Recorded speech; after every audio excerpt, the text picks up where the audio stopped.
So here we go, round 2 is upon us, and to be fair, there's some pretty tasty fixtures. First one, Ireland-France, Grand Slam decider. I actually back Ireland for this, to be honest, and obviously looking at their team, it's pretty strong. Also saw this fact that they're on this mad win streak at home, so I'm pretty sure they can back that up against France. Next, Scotland versus Wales. I also backed Scotland to win this. A few of you actually in the comments called me out a little bit for my Scotland demise. To be honest, maybe it was justified, but yeah, they proved us right again. Can they back it up against Wales for the first time in the history of their Six Nations? Then this weekend we'll see. But I do back them with quite a young Wales squad as well. I'm also pretty excited about this, but at the end of the day, I think Scotland will come out winners. Then, to finish it off, England versus Italy. I do back England, even though I think this will be one of the closest games England and Italy have obviously had. England never lost to Italy, so it'll be a massive shock if they do, but with the team they've picked, I think they can do a job. If you guys haven't already, then please download the Fanzo app and join the Guinness Pint Predictor. My league is JG Rugby. Really supporting the channel, so yeah, that'll be a big help. And also, don't forget to subscribe. So here we go, let's get straight into it. So, front row, Ellis Genge, Jamie George, Andrew Porter.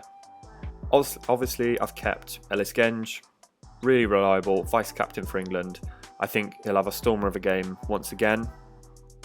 Jamie George, reason why I've picked him is because they've got Jack Walker on the bench, and I believe it was last Six Nations that George got a ton of points against Italy away, so I think Borthwick especially will be wanting to go back to basics, driving mauls, and Jamie George is expert at that. Andrew Porter, well, he's in for Ireland against France. I think his carrying and strength just around the park, but also in the scrum, will be huge for them. Other players to look at, Rob Herring for Ireland is starting, which is quite a cheap option actually, so definitely look at that. So my second row pairing is exactly the same as last week. I've gone with Tadhg Beirne, who is obviously up against France, but with his carrying ability and obviously potential to win lots of turnovers, I think that will be key for Ireland. Then we've got Cannone, who I think was unfortunate to be taken off last week so early. I think it was around 65 minutes. But he'll be a really useful ball carrier, especially at 8. So have a look out for him. Obviously a really good option, being second row in the game as well. Now onto the back row, where I've actually remained pretty similar. So Jack Morgan last week scored 50 points. With a loss to Ireland, I think that was really good actually. There's not many points, minus points this year for a loss either, so you can get really good value from players that are even on the losing side, so hence why I've picked him. He's at 8, so he'll be doing most of the carrying flat back row, I believe. Caelan Doris, we know his qualities, absolutely class. I actually think he'll probably pick up World Player of the Year one year. Still really young, and I think there's big things to come from him. Then I've gone with my stalwart over fancy years in Greg Oldry. So Ireland-France, I think it'll be such a forward-dominated game, and he'll be centre to obviously carrying the ball for France. If he gets a good gain line, then I think France could beat Ireland, but like I said at the start, I do back an Irish win at home. Now on to the halfbacks. Last week I actually did a poll. I was stuck between either picking Dupont and Russell or Ben White and Untermack. I stuck to my guns and went to White and Untermack, which was pretty good to be fair. But this week I have gone with Dupont and Russell.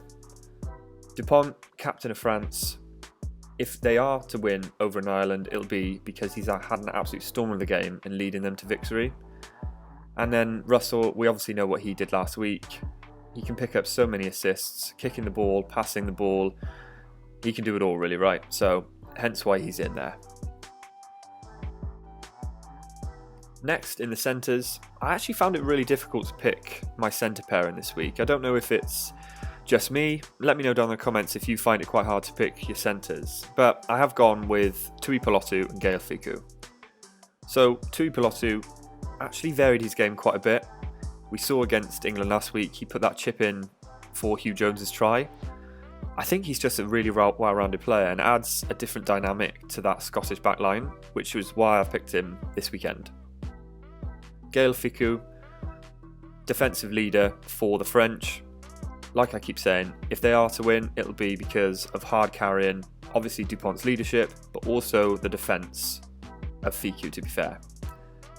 And he leads that. So, look, still back an Irish win, but because there's no minus points for losses this year, I think Fickou will at least get, 15 tackles? Because Irish do like to keep hold of the ball. So I think he's a really good option this week. Finally, in my starting 15, I've gone with Freddie Stewart, James Lowe and Van der Merwe. So reason why I've picked Freddie Stewart, he's just really solid under the high ball, but also has really good carrying meters as well. He tore it up against Australia in the autumn and also when we played them in the summer as well. So I think he can do the same. He just needs to get the ball in his hands a little bit more. James Lowe, we obviously know how solid he is.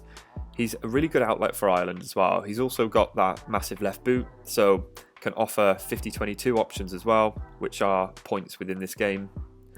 And then we've got Van der Merwe.